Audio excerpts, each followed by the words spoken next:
Good evening and welcome to the Village Board meeting today, the Village of Pleasantville. Today is Monday, May 11. As is our want in this world of the coronavirus, we are meeting virtually on Zoom. You can find the link to our Village Board meetings as well as meetings of our other boards and commissions at pleasantville-ny.gov and log in via Zoom to participate. And within a few days, you can go to pctv76.org and an on-demand recording of this meeting will be available, as well as on-demand recordings of past meetings. In the world of verbatim or perceived verbatim transcripts, we also post a transcript of the meeting that gets transcribed automatically via Zoom. So I had a number of announcements to make. Obviously, first and foremost, we're all in the midst of the world of coronavirus, and I have a few reports to make. The first is, and I'm going to share my screen so that you can see this. I can unshare it again in a minute. Can everybody see that agenda? Yep. Mm-hmm. So the governor has had a daily press conference, as I've mentioned in the past, and he is providing quite a bit of data now about the slow process of reopening.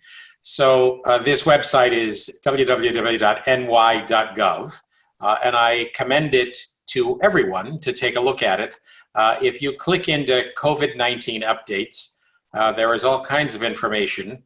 The first is, as I think you already know, the New York on pause has been established through May 15. This weekend, there was a brief report that it had been pushed into June. That is not the case. The New York on pause guidelines statewide will expire on May 15 and be replaced by some new guidelines.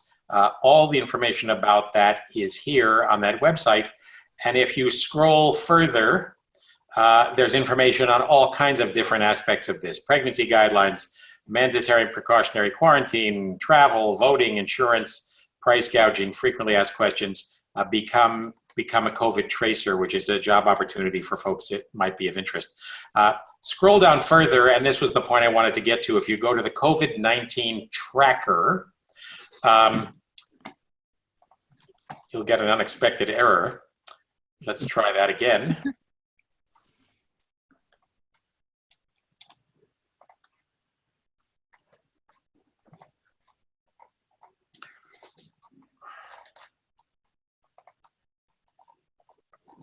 See if it works this time. There we go. Okay, so again, the COVID-19 tracker, which is available to you directly at covid19tracker.health.ny.gov, gives you an information about the total number of cases and tests statewide, as you can see, and this was dated as of midnight last night. Total of 337,000 people tested positive in New York State. And yesterday, Sunday, there were 1,660 new positives. But you can scroll into this and click into Westchester and get the Westchester numbers. Total of 112,663 tested, 31,384 of those tested positive, which was 27.9%. Today, there were 1,321 tests, and of those, only 90 positive. So very good news, obviously, that the percentage positives out of those tests is starting to drop.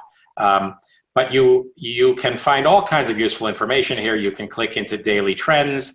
You can click into a map view. That map view allows you to drive into information for each county. You can click into the data about the number of people lost and scroll to a point that might be of interest, which is in Westchester County. Horrifyingly, the COVID crisis has produced a total of 1,349 deaths occurring in Westchester, and of those, 1,227 of those people were Westchester residents. So again, COVID-19 tracker.health.newyork.gov is a great place to go for folks who want to keep tracking this information and be aware of what the trends are.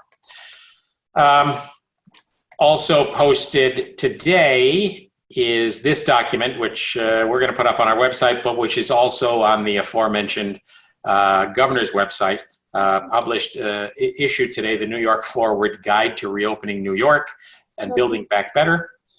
A whole series of pieces of information, but the key piece of it buried in here is the idea that the state will be assessed based on these various regions, Westchester being a part of the Mid-Hudson region, and the metrics to reopening will be 1, monitoring new infections, 2, a decline in deaths, 3, a rate of new hospitalizations, 4, hospital bed capacity, 5, ICU bed capacity, 6, diagnostic testing capacity, and 7, contact tracing capacity.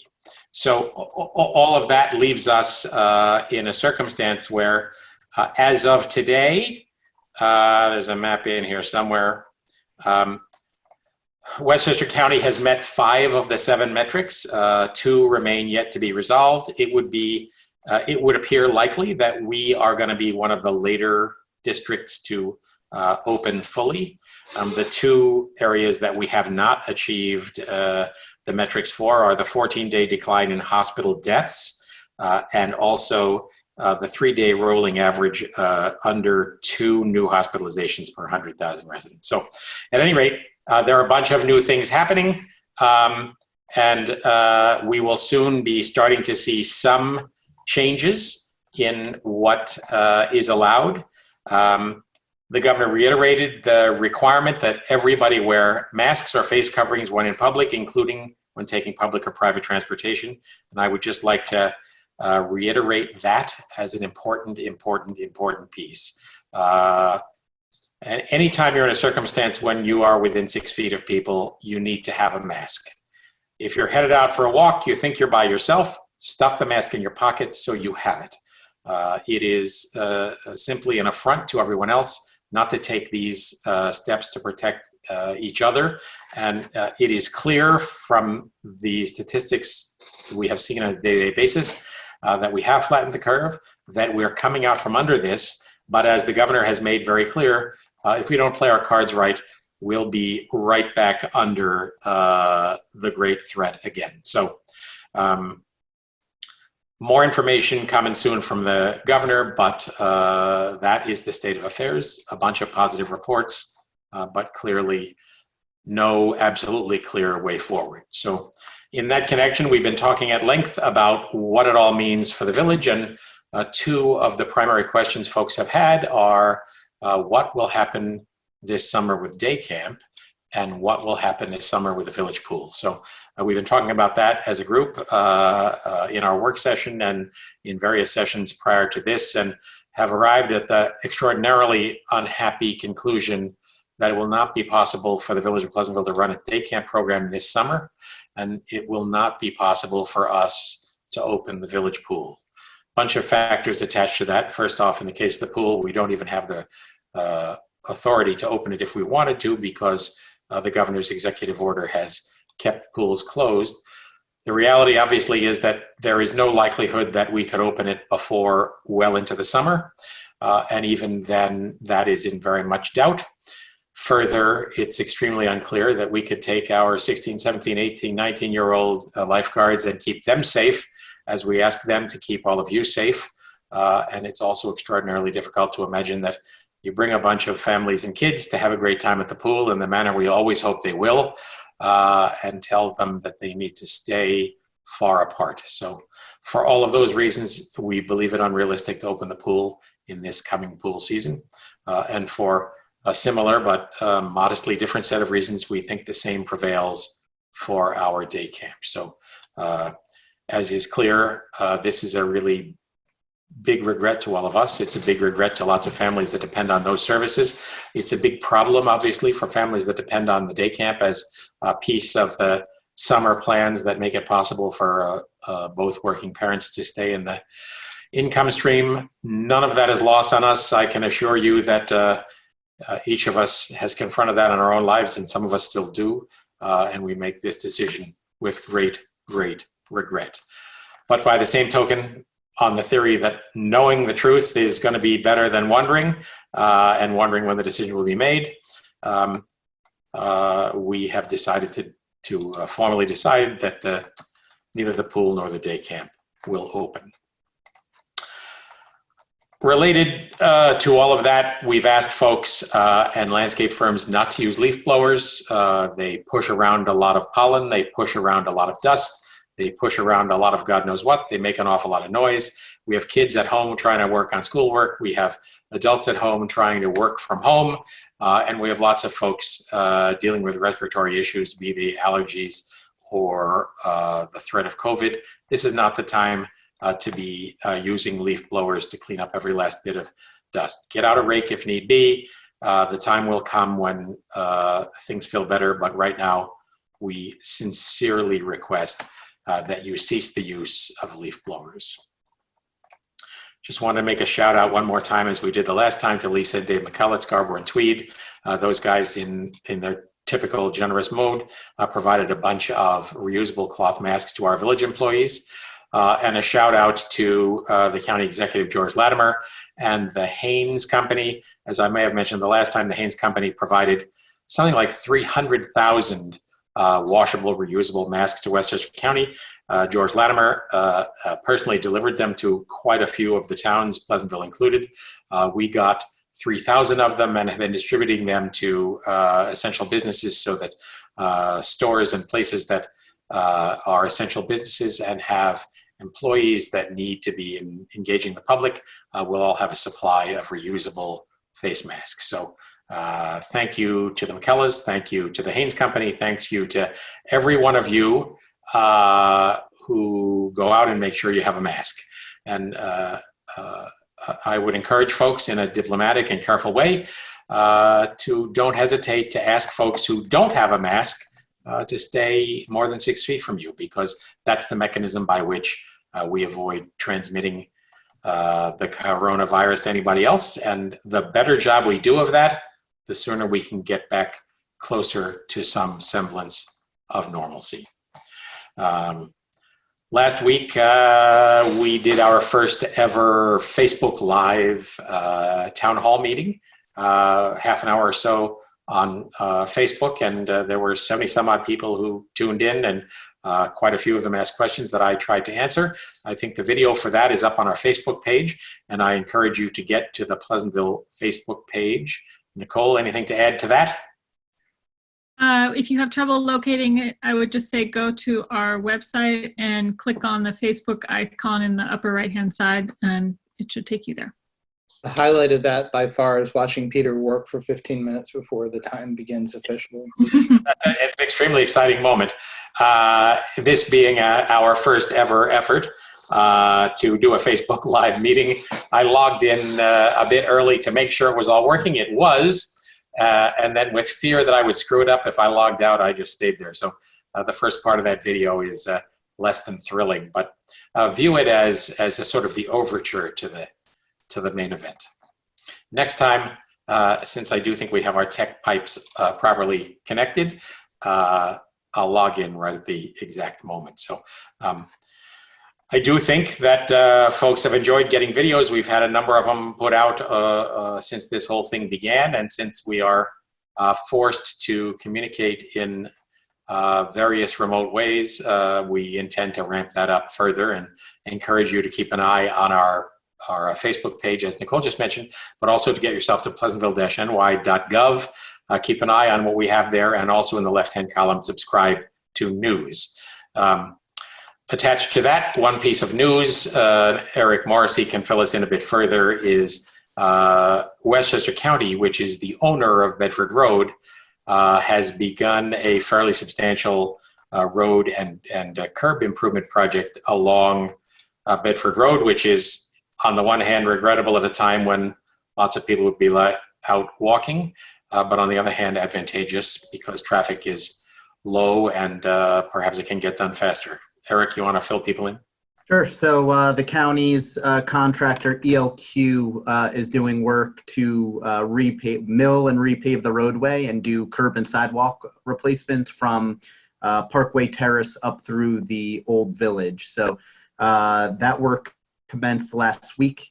They're hoping to wrap it up probably, well, they said later in the summer, but they're making tremendous progress. The lack of traffic is helping that move things along quite quickly. So Jeff Econom, our superintendent of public works, is working closely with the county and the contractor every day. And so if there's any comments, complaints, issues, feel free to contact us at Village Hall and we'll get them taken care of.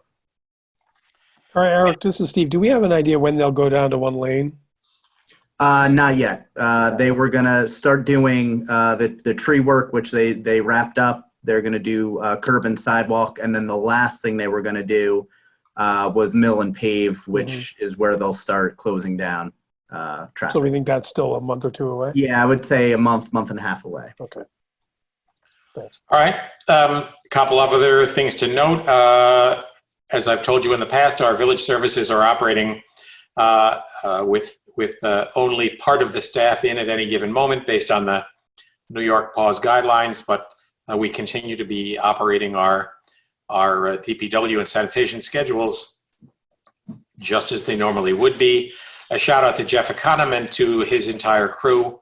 Those guys have done a great job in rejiggering schedules in order to try to keep our sanitation and recycling schedule on track. So we're still picking up from all of you in the same schedule and at the same times we always did. At the same time, we've had to slow down in a few projects that might otherwise be happening in the spring. But again, a shout out to Jeff and his crew. Pretty much complete at this point, I think, with the project of adding a modest network of lights on the Parkway backfield. That's the one between the Sawmill Parkway and the bleachers, behind the bleachers. A great new project. We had high hopes that we would be using those lights now, and we fervently hope that we'll be able to do so soon. But when the time comes that field sports are back up and running, we have a nice new facility back there, a really nice new enhancement to our Parkway field.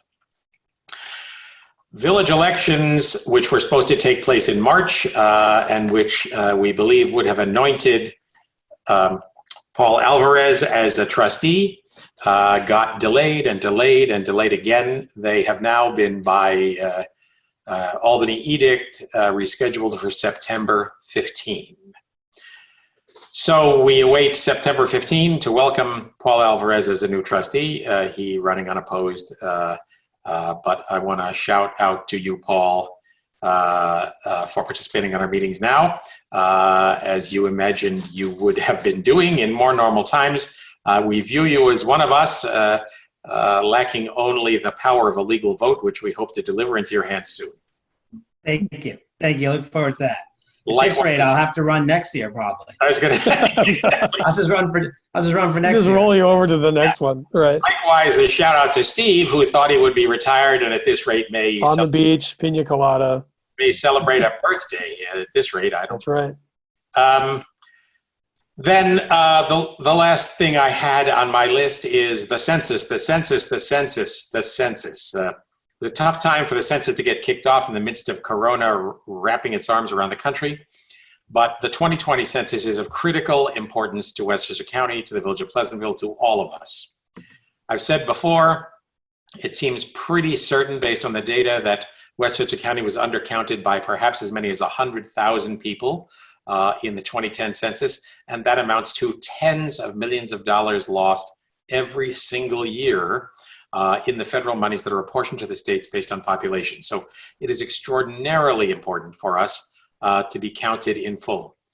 So there are 45 municipalities in the county of Westchester, and it just cannot possibly be that Westchester has 10 communities that would beat the village of Pleasantville. We got to crack the top 10. I am happy to report in the last couple of weeks we've shown signs of progress, and last I looked, I think we were number 11. So here's the bottom line.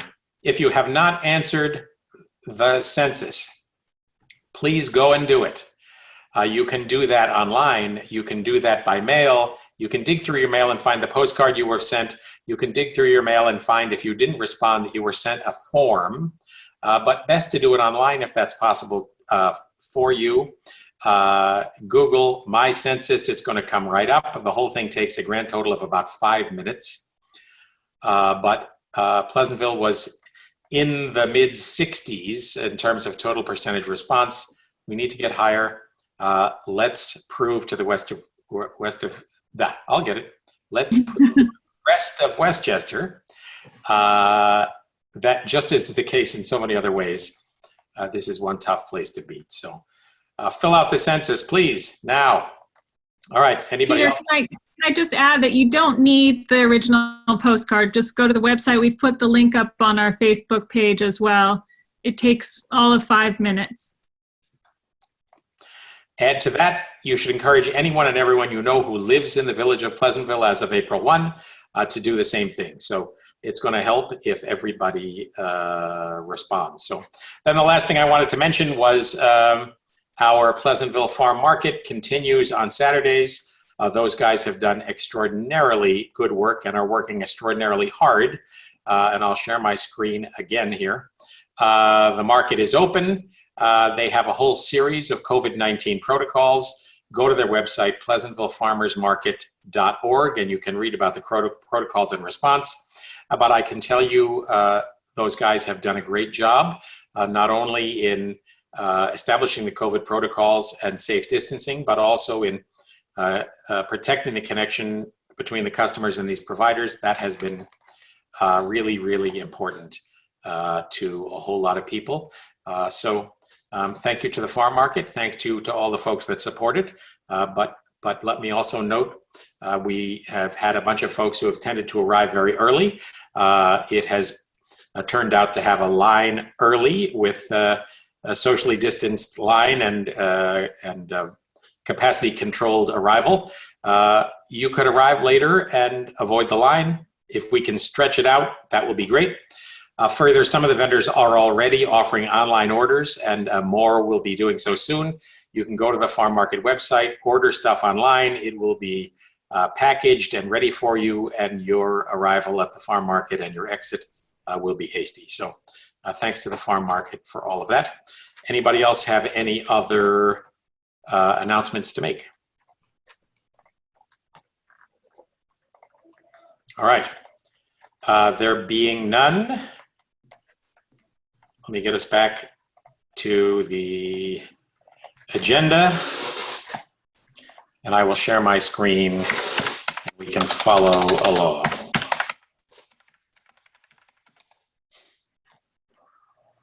Should we see if there are any questions from the public before we do our resolutions? Support that.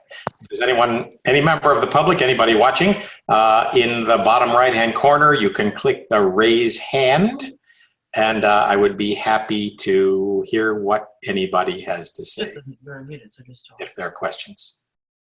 I have a question. I don't know if you can hear me. I hear you. Okay. If you could give us your name and address for the minutes. Yes, it's Brian Egan, 107 Pleasant Avenue. Yep. I called the Village Hall earlier to speak to somebody about permits for above ground pools. Yes. And I think he said they were going to have the meeting tonight. I don't know if it was earlier, if I missed it, or if they haven't addressed it yet. No, we had a work session discussion earlier with, which included Robert Hughes, our building inspector. So here's the bottom line. A pool of less than 100 square feet is permitted without any permit of any kind, other than the electrical connection, which still requires an electrical permit. Above 100 square feet triggers not only our zoning requirements, but a whole bunch of New York State building code requirements, including fencing and the like. So bottom line is, and you can confirm this with Robert Hughes, but I believe, and if anyone else recalls it differently, tell me, that a pool of less than 100 square feet can be located anywhere on your property as long as it's 5 feet away from your property line. You still require an electrical permit to make a safe electrical connection. Above 100 square feet, there are a whole bunch of requirements and a whole bunch of hoops to jump through that would be extraordinarily difficult for us to relax. Does that answer your question? Yes, he said that they were probably not going to relax any of the rules they had in place, but they said they might change something. So nothing was changed then. We decided very difficult to change anything. First off, you could change something on an emergency basis because of this COVID thing, and as I just announced, the sad news that we're not going to open our pool this summer. But then what would happen thereafter? Once somebody had invested substantially in a pool that did not meet the previous code, presumably that'd be grandfathered and you'd have it for the rest of time. So, I mean, it's a discussion we'd be happy to continue, other than to say, I don't see any means by which we could change it now without some careful thought about what it all meant. Honestly, the regulations about pools that are in our existing zoning code have existed there forever, and we'd have to dig back into what the thinking pattern was when they were created, and then there's a whole process of public hearings and the like to reconsider them. But less than 100 square feet, you can buy a pool and have it in your yard as long as it's more than 5 feet from the property line.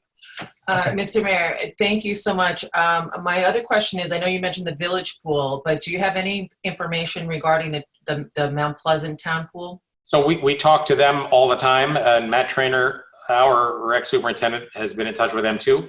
They were the same circumstance we were, which was they were on hold. First off, the governor won't let any pool open at the moment. But secondly, none of us are clear on how we could do it. So to my knowledge, they have not made a decision. I can tell you that we only made this decision tonight, but all of the signals were lining up to suggest that it's going to be extremely hard for us to do it. Clearly, it cannot open the normal Memorial Day. Secondly, our staff are typically, high school and young college students, and both the supply of those is in question, and their safety is obviously important as well.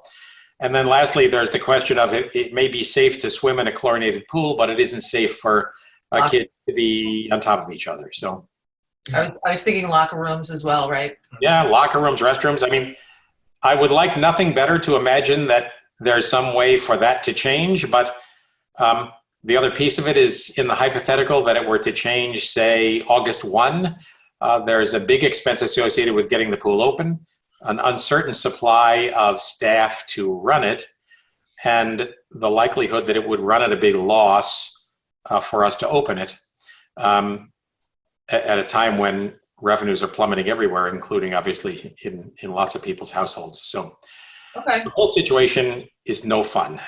Yeah, we've been looking into getting. It's an Intex is the brand. It's above ground. There's 6 of us, so I was trying to maybe look at some of the bigger ones.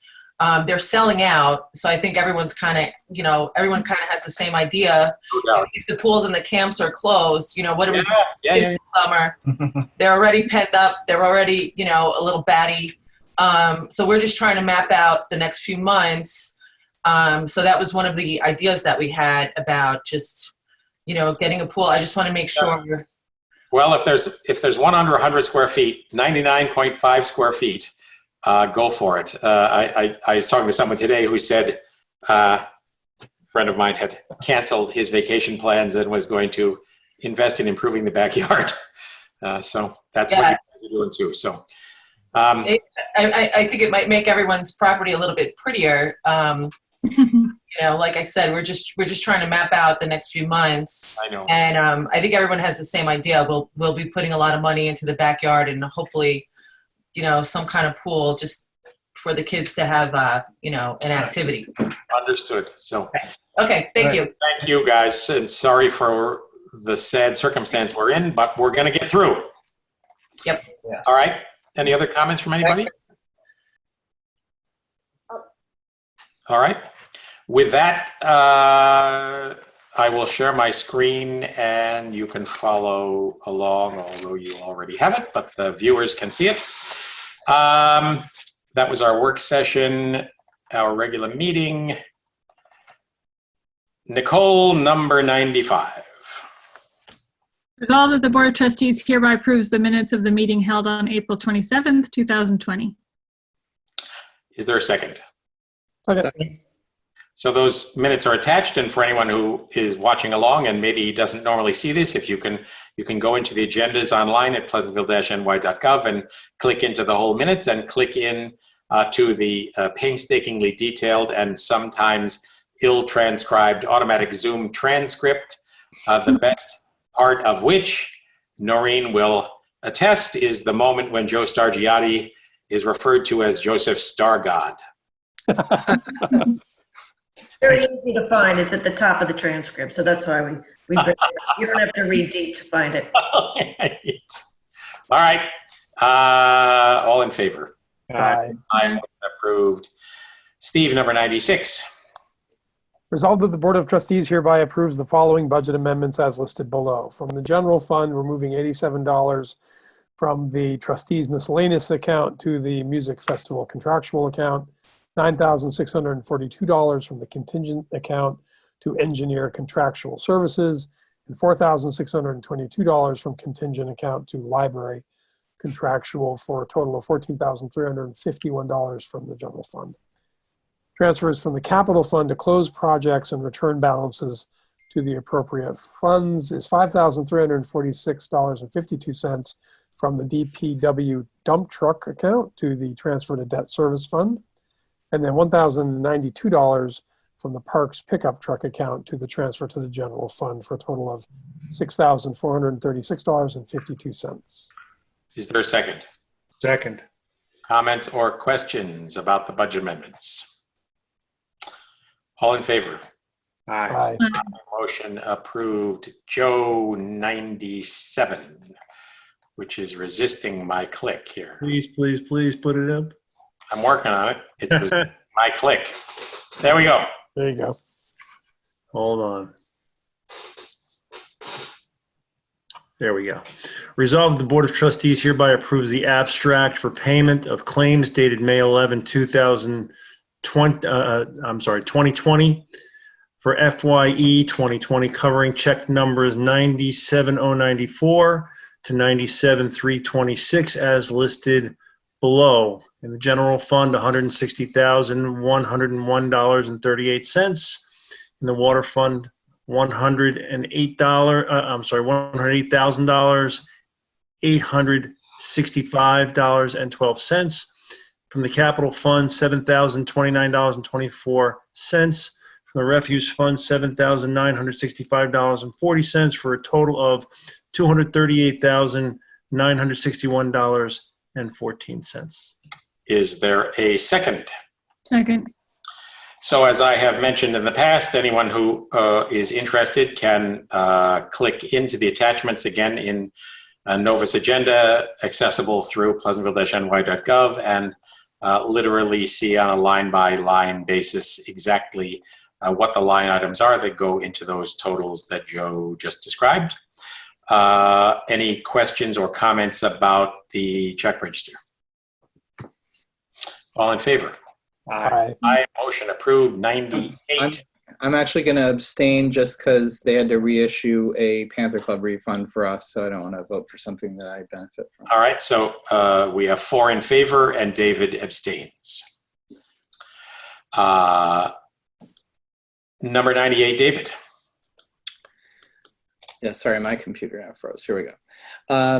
Resolve, the Board of Trustees hereby authorizes the village clerk to advertise for bids for a 2-year tree removal services contract. Is there a second? Second. So is the scope of work we're advertising the same as last time? I recall at one point there was some doubt that we had sufficient specificity in our bid request. Yeah, we've taken another look at it. Matt and Mario have done a once over, so we're going to tweak some things, but the thrust of it will remain the same. Okay, great. All right. Comments or questions? All in favor? Aye. Aye. Motion approved. Back to Nicole, 99. Resolved that the Board of Trustees, based upon the recommendation of the village building inspector, hereby deem the following escrow accounts to be, hold on a second, sorry. To be closed and authorize remaining balances surrendered to the village general fund. So Burn J.M. in the amount of $486.40, Dickey 240 Broadway, $76.50, Aunt B's 351 Manville, $319.50, Clep Johnson 19 Hobby, $1,835. Is there a second? Second. So that is supported by a memo of the building inspector also attached. Any comments or questions? Is there just people who left town, or? Essentially, yeah. There's no way to recoup the funds. Okay. All right. All in favor? Aye. Aye. Motion approved. So that's the end of our resolutions. Were there any further comment from the board or comments from the public? There is no public remaining. Shane's trying to talk. Still on mute, Shane. Shane, if you wave really hard, then it'll let you talk. There we go. I am muted. Sorry. I'm ready. So I just wanted to let everybody know that I was able to take the clip, the meeting that you did on Facebook, and download it. And so Get rid of the 10 minutes of me sitting at my desk. I edited that Some out. highlight. I'm currently exporting it right now. That's what I was doing while I was on mute listening to the meeting. So probably in the next 45 minutes, it will be on PCTV. I can send Eric and Norlene the link if they want to post it on Sure. the that's great. village website. That's Yeah. great. So, Okay. and then we can save the 10 minutes of me working at my desk and for a future outtakes. No, it felt like C-SPAN too. It was awesome.